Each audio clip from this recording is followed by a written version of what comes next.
Writer time is here, and this is a review for Kamen Rider Geats episode 44. Today's episode was absolutely fantastic. Neon finally takes the spotlight and stops running away, choosing to confront Baroba and embrace the love she has found, not only from her family but also from her friends. The reconciliation story with Neon was well done, and the performances really made it shine. I also appreciate how they acknowledged that Neon's time with her family was real, while still addressing the abuse she endured without brushing it aside, as if those years should have been happier. It's a pretty good way to wrap up this story up. Now, let's talk about Nago Fantasy's formed a bit. Despite having limited resources, it's amazing how the creative team used active and moving camera work, clever editing, and minimal CGI for weapons and symbols to make this debut engaging and memorable. Nago Fantasy's form suits her perfectly, and it's interesting to see the contrast between her lance gimmick and her father's shield's gimmick, reflecting their different motivations. The fight scene with Neon was awesome.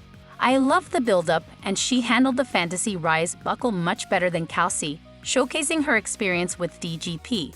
By the way, the ability of Nago Fantasy form to disappear momentarily when using the Fantasy buckle isn't solely the buckle's power.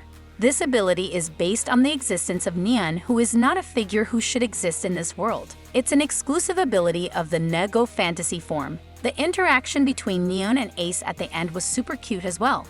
Moving on to Baroba, I think everyone was relieved that she finally got what she deserved. Nago delivered a physical beating, and Buffa finished her off with some well-deserved words. It was satisfying to see her face the consequences of the misery she brought upon others. Another character deserving praise is Michinaga.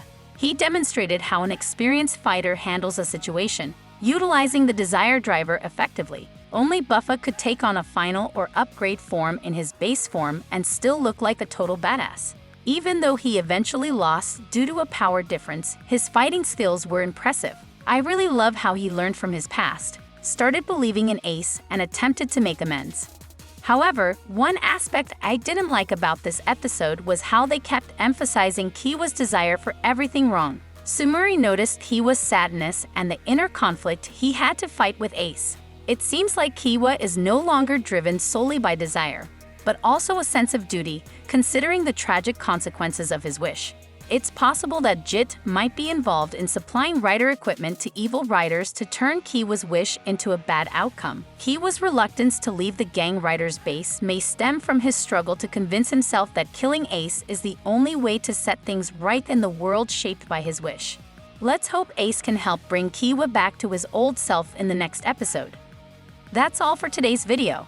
Thank you for watching, and I hope you all enjoyed it. See you again in the next video.